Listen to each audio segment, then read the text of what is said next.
نحمده ونصلي على رسوله الكريم اما بعد فاعوذ بالله من الشيطان الرجيم بسم الله الرحمن الرحيم رب اشرح لي صدري ويسر لي امري واحلل عقدة من لساني يفقهوا قولي. نماز عیدین. عیدین عید کا تثنیہ ہے، یعنی دو عیدیں، دونوں عیدوں پر نماز ہے. حضرت علی رضی اللہ عنہ فرماتے ہیں الغسل یوم الجمعۃ و یوم عرفہ و یوم النحر و یوم الفطر. جمعہ، عرفہ، قربانی اور عید الفطر کے دن غسل کرنا چاہیے. حضرت عبداللہ بن عمر رضی اللہ عنہ عید کے دن عیدگاہ کی طرف نکلنے سے پہلے غسل کیا کرتے تھے. امام نووی فرماتے ہیں کہ عید کے دن غسل کے مسئلے میں حضرت ابن عمر کے اثر سے استدلال اور جمعہ کے غسل پر قیاس کیا گیا ہے.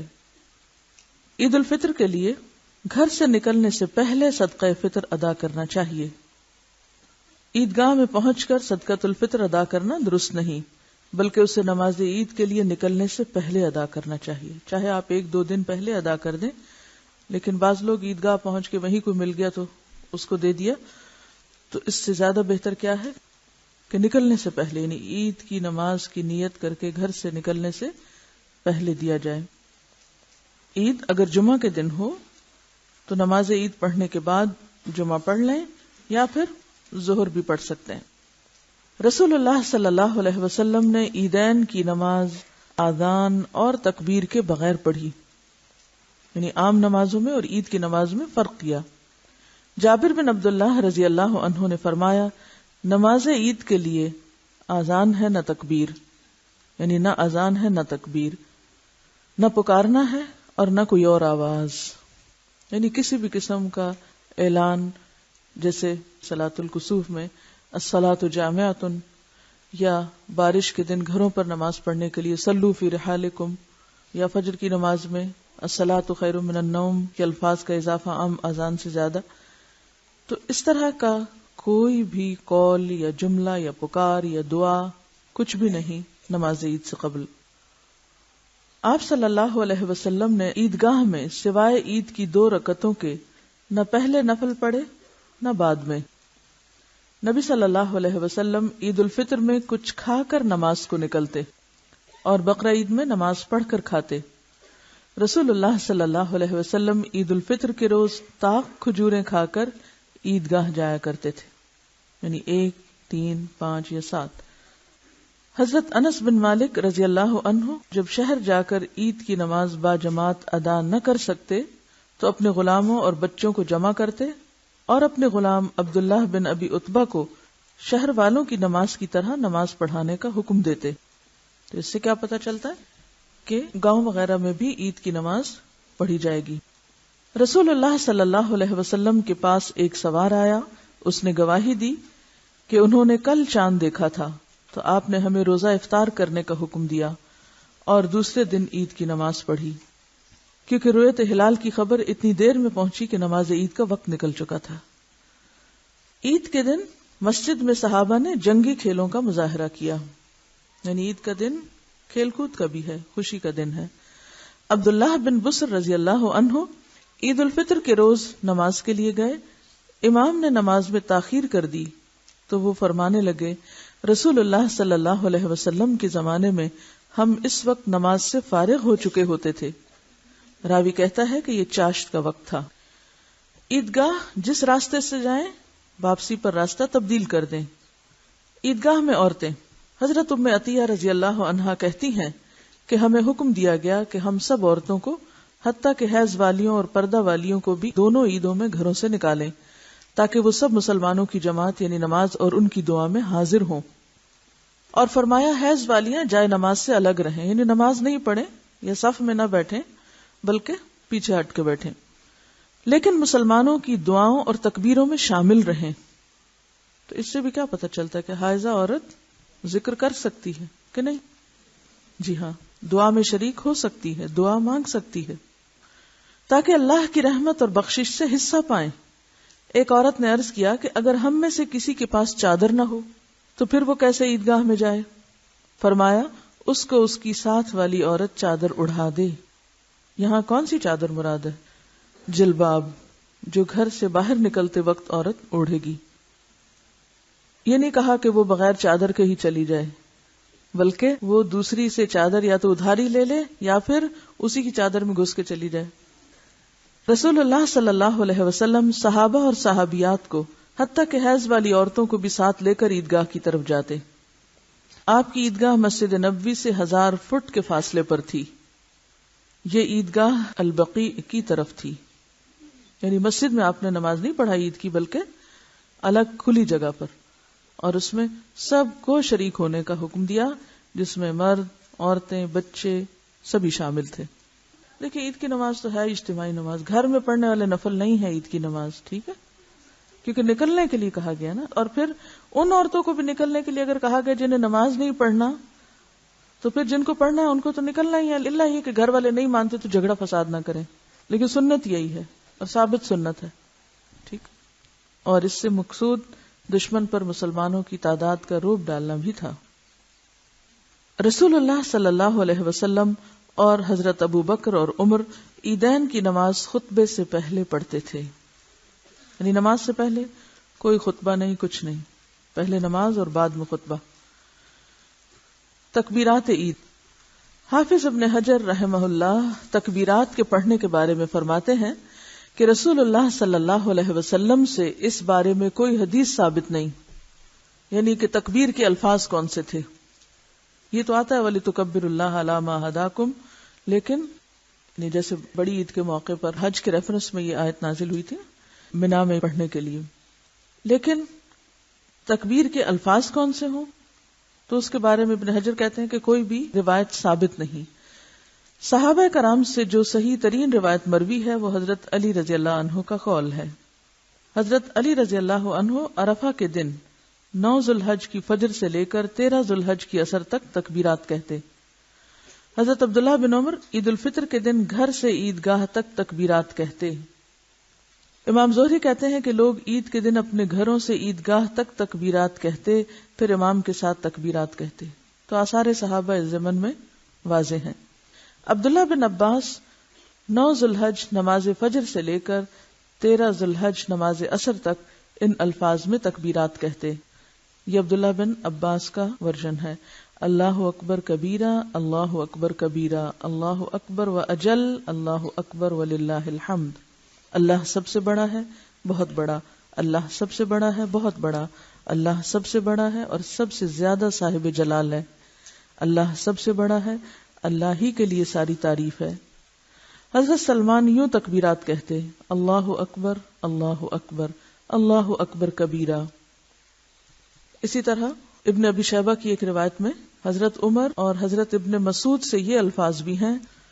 یہاں ابن عباس کے الفاظ ہیں اور حضرت سلمان کے، لیکن ایک اور روایت میں حضرت عمر اور حضرت ابن مسعود سے یہ الفاظ بھی ہیں، اللہ اکبر، اللہ اکبر، لا الہ الا اللہ واللہ اکبر، اللہ اکبر وللہ الحمد. یہ کس کی روایت ہے؟ حضرت عمر اور ابن مسعود کی، اور یہ نیل الاوتار اور ابن ابی شیبہ اور طبرانی وغیرہ میں آئی ہے. دارقطنی کی جو روایت ہے جس میں رسول اللہ صلی اللہ علیہ وسلم سے تکبیر منسوب کی گئی ہے وہ روایت صحیح نہیں، جس کے بارے میں انہوں نے لکھا ہے کہ رسول اللہ صلی اللہ علیہ وسلم سے الفاظ تکبیر کی صراحت دارقطنی میں یوں آئی ہے، اللہ اکبر، اللہ اکبر، لا الہ الا اللہ واللہ اکبر، اللہ اکبر وللہ الحمد. اس حدیث کو امام ذہبی نے سخت ضعیف بلکہ موضوع کہا ہے. ٹھیک ہے، تو اس کا معنی کیا ہے کہ یہ آپ صلی اللہ علیہ وسلم کے الفاظ نہیں ہیں، لہذا کوئی یہ سمجھ کے نہ پڑے کہ یہ تکبیرات آپ نے پڑھی ہیں، بلکہ تکبیرات کے یہ جتنے بھی الفاظ ہیں یہ صحابہ کرام سے منسوب ہیں. اب 3 طرح کے تکبیرات ہمارے سامنے ہیں. ایک جو عبداللہ بن عباس کی ہیں، ٹھیک ہے، دوسری حضرت سلمان کی، سلمان فارسی یعنی، تیسری حضرت عمر اور ابن مسعود. تو یہ جو آخری تکبیر ہے یہ بیسیکلی حضرت عمر اور حضرت ابن مسعود کی ہے. جس روایت میں یہ بات آئی ہے کہ یہ رسول اللہ صلی اللہ علیہ وسلم نے فرمائی، وہ روایت سخت ضعیف ہے، یعنی یہ آپ سے منسوب نہیں کی جا سکتی. اب آپ کے ذہن میں سوال یہ پیدا ہوگا کیا پھر ہم تکبیر پڑھیں یا نہ پڑھیں؟ کیا کہتے ہیں آپ؟ کیوں؟ آثار صحابہ سے ثابت ہے، یعنی صحابہ کرام کا طرز عمل موجود ہے.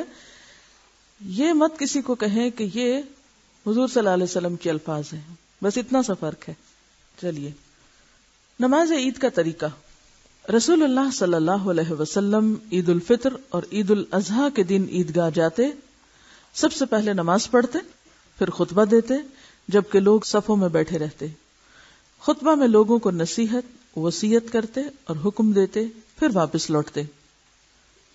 وضو کر کے قبلے کی طرف منہ کر کے اللہ اکبر کہتے ہوئے رفع الیدین کریں، پھر سینے پر ہاتھ باندھ کر دعائے استفتاح پڑھیں، پھر دعائے استفتاح ختم کر کے قرات سے پہلے ٹھہر کر 7 تکبیریں کہیں. کب؟ سورۃ الفاتحہ سے پہلے. ہر تکبیر پر رفع الیدین کریں اور ہر تکبیر کے بعد ہاتھ باندھیں، یعنی تکبیر کر کے ہاتھ نیچے نہیں چھوڑیں گے بلکہ سینے پہ باندھیں گے. پھر امام اونچی آواز سے اور مقتدی آہستہ الحمد شریف پڑھیں، پھر امام اونچی آواز سے قرات پڑھے اور مقتدی چپ چاپ سنیں. نبی صلی اللہ علیہ وسلم نے عید الاضحیٰ اور عید الفطر میں سورۃ قاف والقرآن المجید اور اقتربت الساعہ وانشق القمر پڑھی، اور ایک روایت میں ہے سبح اسم ربک الاعلی اور هل اتاک حدیث الغاشیہ، یہ صورتیں بھی پڑھی. ان صورتوں میں کیا معنی ہے؟ کس چیز کی یاد دہانی؟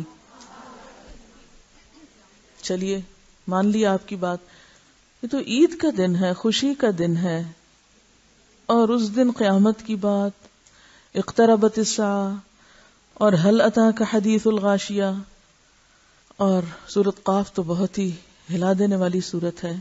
ایسا کیوں؟ خوشی کے دن میں آخرت کی یاد کیوں؟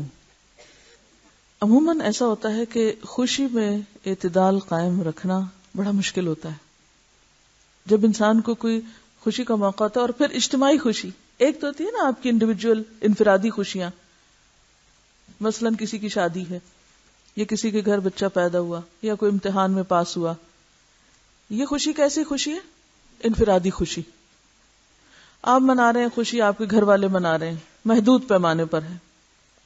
اور ایک خوشی وہ خوشی ہے جو سارا شہر منا رہا ہے. اب وہ کام جو سب لوگ مل کے کر رہے ہیں، تو اس میں اس بات کا اندیشہ ہو سکتا ہے نا کہ انسان خوشی میں پھر حد سے بڑھے، اور ایسے حد سے بڑھے کہ بالکل ہی اللہ کی یاد سے غافل ہو جائے. تو ایسے موقع پر بھی آخرت کی یاد دلائی گئی تاکہ انسان کسی بھی وقت اپنے اس اصل گھر سے غافل نہ ہو.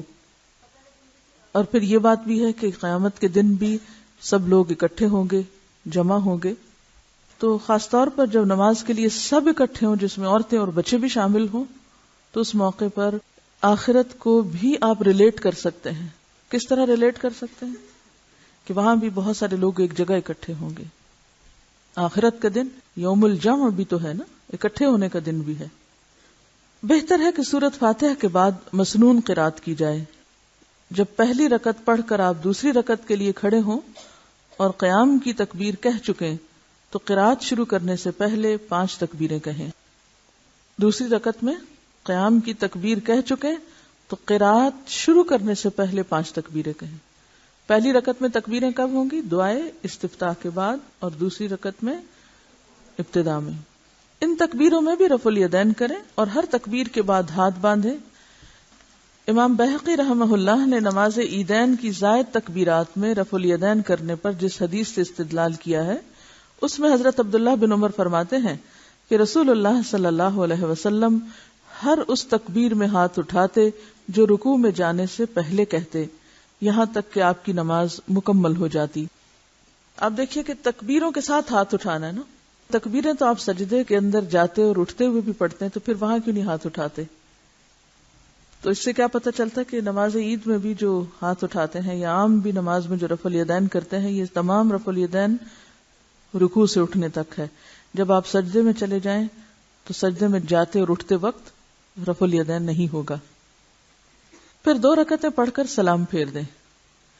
رسول اللہ صلی اللہ علیہ وسلم، حضرت ابو بکر اور عمر اور عثمان رضی اللہ عنہم پہلے نماز پڑھتے پھر خطبہ دیتے.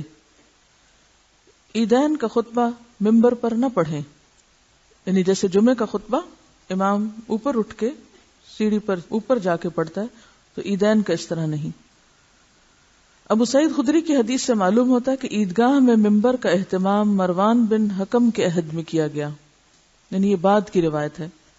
ابو داؤد اور ابن ماجہ میں ہے کہ ایک شخص نے مروان کے اس فعل پر اعتراض کرتے ہوئے کہا، تم نے عید کے روز ممبر لا کر سنت کی مخالفت کی، کیونکہ اس روز اسے نہیں لایا جاتا تھا۔ نبی صلی اللہ علیہ وسلم کے دور میں ایسا نہیں ہوا تھا کہ عیدگاہ میں ممبر لے جایا جائے، ٹھیک ہے، اور خلفائے راشدین کے دور میں بھی نہیں ہوا، بعد میں ہوا تو اس پر اعتراض کیا گیا۔ اب دیکھیے کہ اس میں ایک ایکسٹرا تکلیف بھی تو ہے نا، اگر اسپیکر کا انتظام ہے اور آواز پہنچ رہی ہے تو کافی ہے۔ بیسیکلی صحابہ کرام کی ایک احتیاط کو آپ دیکھیے کہ حد البسا اس چیز سے بچنے کی کوشش کرتے تھے کہ کہیں ہم آپ سے آگے نہ چلے جائیں۔ سورۃ الحجرات میں جیسے آتا ہے نا، لا تقدموا بین یدی اللہ ورسولہ، جو کام آپ نے نہیں کیا۔ اسی لیے جب حضرت عثمان نے مسجد میں ایکسٹینشن کی تو بھی لوگوں نے اعتراض کیا کہ آپ کیوں اس کو اس طرح بنا رہے ہیں، تھوڑا بہتر بنائی، پکی اینٹوں کی بنائی تھی۔ حضرت عائشہ کے پاس بچیاں دف بجا کر اچھے اشعار گا رہی تھیں، ابو بکر رضی اللہ عنہ نے انہیں منع کیا۔ نبی صلی اللہ علیہ وسلم نے فرمایا، اے ابو بکر انہیں کچھ نہ کہو، بے شک آج عید کا دن ہے، بلا شبہ ہر قوم کی ایک عید ہوتی ہے اور آج ہماری عید ہے۔ لیکن اس سے کہیں یہ ثابت نہیں ہوتا کہ انسان فحش اور لچر قسم کی باتیں شروع کر دے۔ اس حدیث سے استدلال کرتے ہوئے کسی کی شادی کا موقع تھا تو اس میں بچیاں شعر پڑھ رہی تھی اور آپ صلی اللہ علیہ وسلم وہاں تشریف لائے تو آپ نے ان کو منع نہیں کیا، لیکن جب ایک خاص شعر پر پہنچی جس میں فخر اور غرور کی کچھ بات تھی تو آپ نے فرمایا کہ یہ نہ کہو بلکہ وہی پڑھو جو پہلے پڑھ رہی تھی۔ اچھا، اس سے یہ پتہ چلتا ہے کہ مومن کو ہر موقع پر آنکھیں کھلی رکھنی چاہیے، یعنی وہ کسی بھی حکم پر جب عمل کرے گا تو آنکھیں کھول کر کرے گا، یعنی صرف جزوی استدلال نہیں کیا جا سکتا مختلف مواقع سے کہ اگر یہ ثابت ہو گیا کہ یہاں شعر پڑھنے کی عید کے دن یا کسی شادی کے موقع پہ گانے کی اجازت ہے تو صرف شعر یا گانے کے لفظ سے انسان پھر ایک جواز نکال لے اور پھر جو جی میں آئے کرے، اور یہ کہے کہ کیونکہ آپ کے زمانے میں بھی تو ایسا ہوتا تھا۔ آپ صلی اللہ علیہ وسلم نے اگرچہ اجازت دی اور آپ کی موجودگی میں یہ فعل ہوا، لیکن اس کے باوجود جو الفاظ کی سلیکشن تھی اور جو اشعار کی سلیکشن تھی اس کو مد نظر رکھا گیا۔ حضرت براء رضی اللہ عنہ بیان کرتے ہیں کہ رسول اللہ صلی اللہ علیہ وسلم نے فرمایا، جس شخص نے نماز کے بعد قربانی کی اس کی قربانی بھی ہو گئی اور اس نے مسلمانوں کے طریقے کو بھی اپنا لیا، اور جس نے نماز سے پہلے قربانی کی اس کی قربانی نہیں ہوگی، وہ محض گوشت کی ایک بکری ہے جو اس نے اپنے گھر والوں کے لیے ذبح کی ہے۔ تو یہ عید الاضحیٰ میں یعنی جو قربانی کی عید ہے اس میں خاص طور پر قربانی کا مسئلہ بھی یہاں بیان کر دیا گیا کہ جو عید الاضحیٰ کی نماز کے بعد ہوگی، پہلے نہیں ہوگی، تو یہ بھی نماز سے متعلق ہی چیز ہے ایک طرح سے۔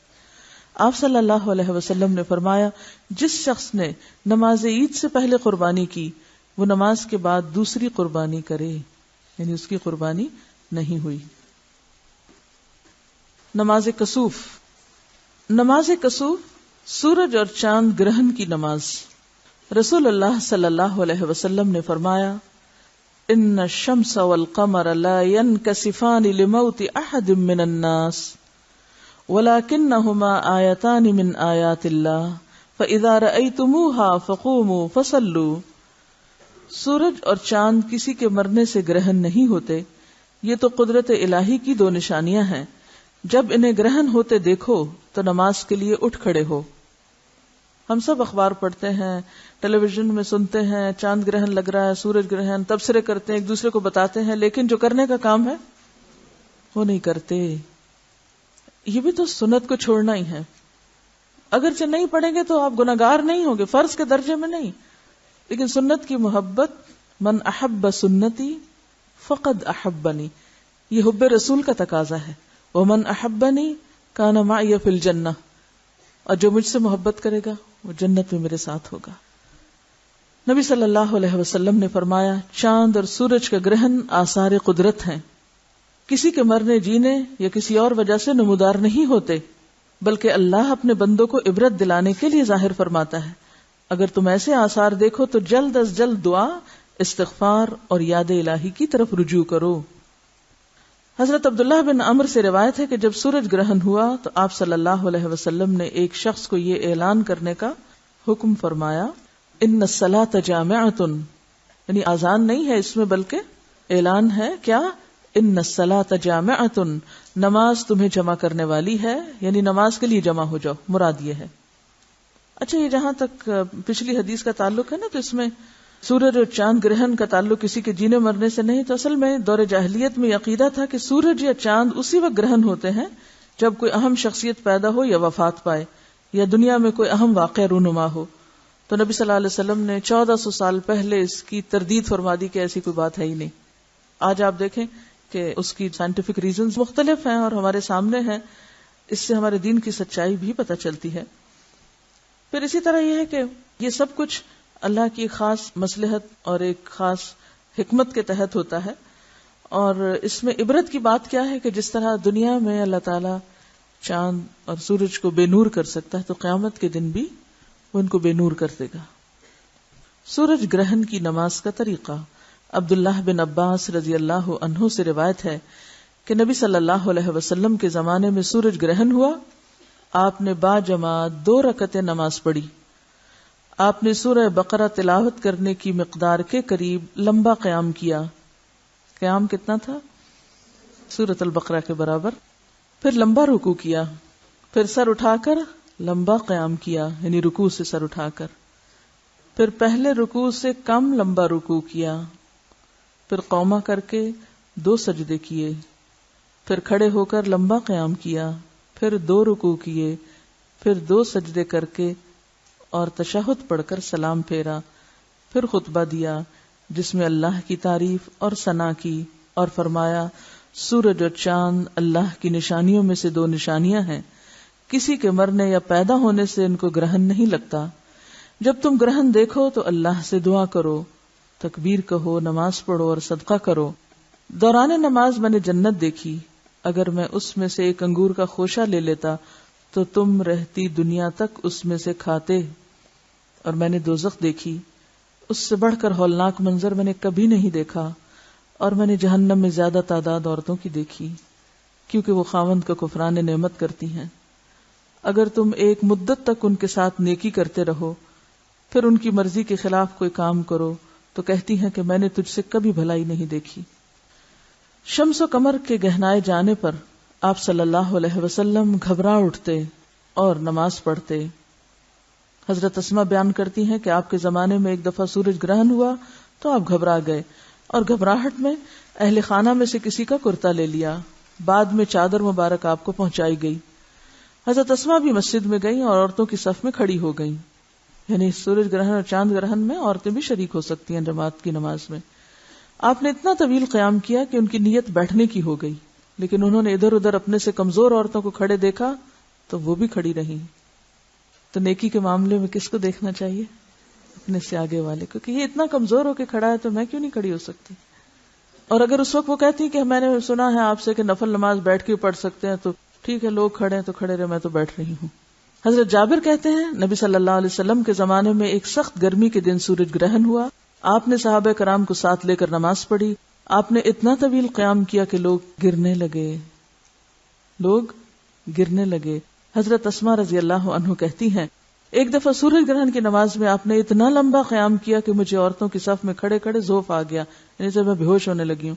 میں نے برابر میں اپنی مشق سے پانی لے کے سر پہ ڈالنا شروع کیا، پھر جلد ہی دوبارہ قیام نماز میں شامل ہو گئی۔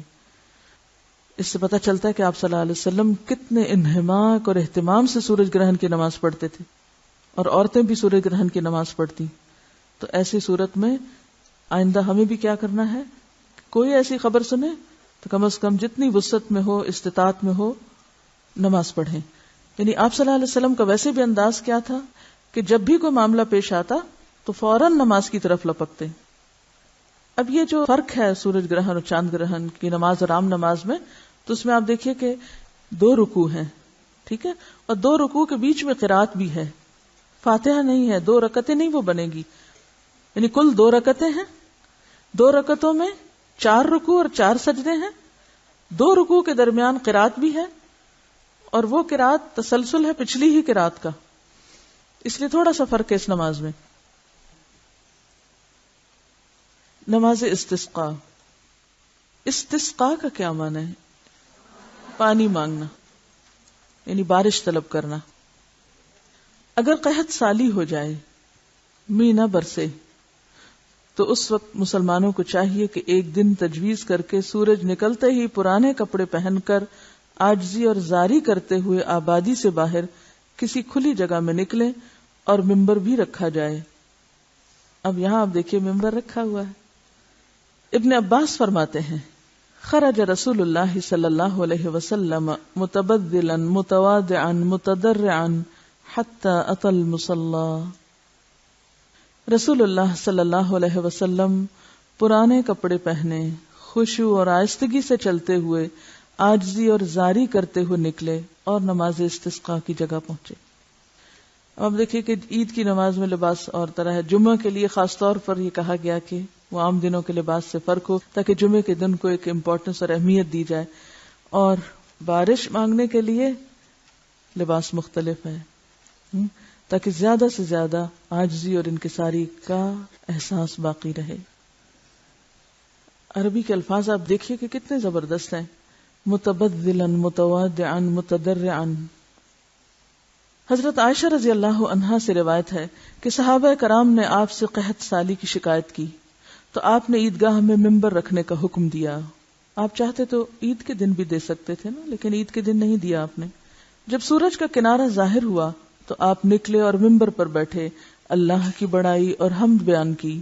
پھر فرمایا تم نے اپنے علاقوں میں قحط سالی اور بروقت بارش نہ ہونے کی شکایت کی ہے، جبکہ اللہ تعالیٰ کی طرف سے تم کو حکم ہے کہ تم اس کو پکارو اور اس نے تمہاری دعا قبول کرنے کا وعدہ کیا ہے. پھر فرمایا الحمدللہ رب العالمین الرحمن الرحیم مالک یوم الدین لا الہ الا اللہ یفعل ما یرید اللہم انت اللہ لا الہ الا انت الغنی ونحن الفقراء انزل علینا الغیث واجعل ما انزلت لنا قوة وبلاغا الی حین. سب تعریف اللہ کے لیے ہے جو تمام جہانوں کا پروردگار ہے، بہت رحم کرنے والا، نہایت مہربان ہے، روز جزا کا مالک ہے، جو چاہتا ہے وہ کرتا ہے. اے اللہ تو سچا معبود ہے، تیرے سوا کوئی معبود حقیقی نہیں، تو سخی اور بے پرواہ ہے اور ہم تیرے محتاج اور فقیر بندے ہیں. ہم پر بارش برسا اور جو بارش تو نازل فرمائے اسے ہمارے لیے ایک مدت تک قوت اور مقاصد تک پہنچنے کا ذریعہ بنا. اس دعا میں بھی کتنی عاجزی ہے. اور آپ دیکھیے کہ سورۃ الفاتحہ پوری نہیں پڑھی گئی نا یہاں اہدنا الصراط المستقیم نہیں کہا گیا.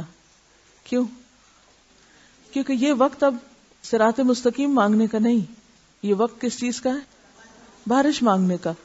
لیکن ہم لوگ جب کوئی فوت ہو جاتا تو اس وقت اس کے لیے بخشش کی دعا کرنے کی بجائے اپنے لیے صراط مستقیم مانگ رہے تھے. ویسے ایک لحاظ سے تو اچھا ہی ہے کہ کسی کی موت پر اللہ ہمیں بھی ہدایت دے دے. تو کانسیپٹ ہی فرق ہے. حضرت انس رضی اللہ عنہ فرماتے ہیں کہ رسول اللہ صلی اللہ علیہ وسلم نماز استسقاء کے علاوہ کسی دعا میں اپنے دونوں ہاتھ نہیں اٹھاتے تھے. تو مراد اس سے مطلقاً ہاتھ اٹھانا نہیں بلکہ زیادہ اونچے ہاتھ اٹھانے. جتنے اونچے ہاتھ آپ نے اس نماز میں اٹھائے کسی اور نماز میں نہیں اٹھائے. آپ نے دونوں ہاتھ اٹھائے، دونوں ہاتھوں کو دراز کیا حتیٰ کہ بغلیں دکھائی دی، یعنی بہت لمبا بھی کیا اور اونچا بھی کیا اور الٹے تھے. ہاتھوں کو سر سے اونچا نہ لے جائیں، یعنی اٹھائیں تو صحیح مگر سر سے اوپر نہیں، کیونکہ اس سے پوزیشن بدل جاتی ہے. آپ صلی اللہ علیہ وسلم کے ہاتھوں کی پشت آسمان کی طرف تھی اور کھڑے ہو کر دعائیں کرتے رہے. پھر امام لوگوں کی طرف پیٹھ کر کے قبلہ رخ ہو جائے اور ہاتھ اٹھائے رکھے اور مندرجہ ذیل دعائیں عاجزی کے ساتھ رو رو کر پڑھے. تو اس سے کیا پتہ چلتا ہے کہ اس موقع پر رو کر دعا کرنی چاہیے. اور سب لوگ بھی بڑے خضوع سے آپ دیدہ ہو کر ہاتھوں کو الٹا کر کے اٹھائیں اور دعا مانگیں.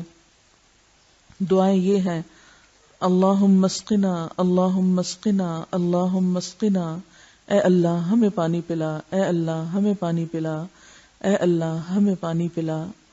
اللہم اسقنا غیثا مغیثا مریئا مریعا نافعا غیر ضار عاجلا غیر آجل۔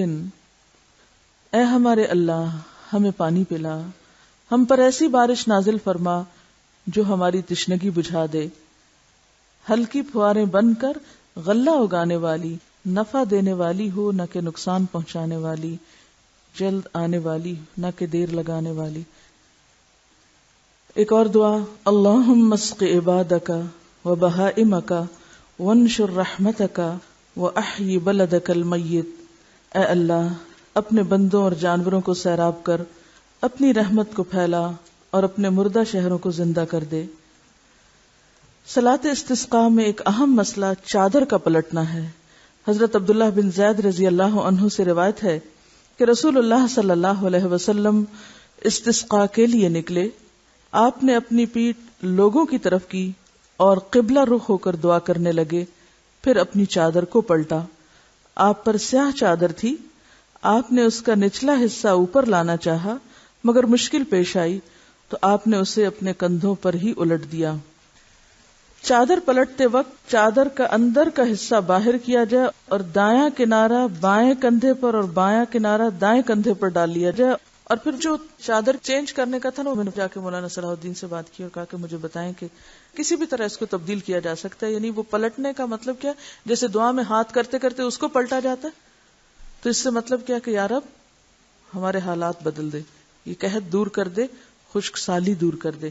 اور اسی طرح کپڑا دایاں بائیں طرف اور بایاں دائیں طرف، تو یہ چادر کی تبدیلی جو ہے، یعنی ضروری نہیں کہ پیچھے سے آگے جو کپڑا ہے یا آگے سے بھی دائیں کندھے والا بائیں پہ اور بائیں والا دائیں پہ، یعنی جیسے آپ نے دوپٹہ ادھر کو کیا ہوا تو آپ کیا کریں، دوسری طرف کو کر لیں، سمپل از دیٹ۔ ٹھیک ہے، اگر خواتین اس نماز میں شامل ہیں تو وہ چادر کو کیسے پلٹائیں گی، دائیں جانب بائیں اور بائیں جانب دائیں۔ ٹھیک، امام کے ساتھ لوگ اپنی چادریں الٹے، یعنی صرف امام نہیں باقی لوگ بھی۔ رسول اللہ صلی اللہ علیہ وسلم لوگوں کو لے کر بارش طلب کرنے کے لیے عیدگاہ کی طرف نکلے، ان کو 2 رکعتیں نماز پڑھائی اور اس میں بلند آواز سے قرات کی۔ یعنی اس میں ایک اور بڑی اہم بات کیا ہے کہ یہ دن میں پڑھی گئی نماز لیکن اس کے باوجود جہری قرات تھی۔ نبی اکرم صلی اللہ علیہ وسلم نے نماز عید کی طرح لوگوں کو 2 رکعتیں نماز استسقاء پڑھائی، یعنی 2 رکعت نماز پڑھا کر امام خطبہ دے، یعنی نماز عید کی طرح یہاں بھی خطبہ بعد میں ہوگا۔ جمہور کا عمل اسی پر ہے مگر خطبہ نماز سے پہلے بھی جائز ہے۔ عبداللہ بن یزید انصاری نے نماز استسقاء بغیر آذان اور اقامت کے پڑھائی۔ ابن بطال نے کہا کہ علماء کا اس بات پر اجماع ہے کہ نماز استسقاء میں آذان اور اقامت نہیں ہے۔ وآخر دعوانا ان الحمد للہ رب العالمین، سبحانک اللہم وبحمدک، نشہد ان لا الہ الا انت، نستغفرک ونتوب الیک۔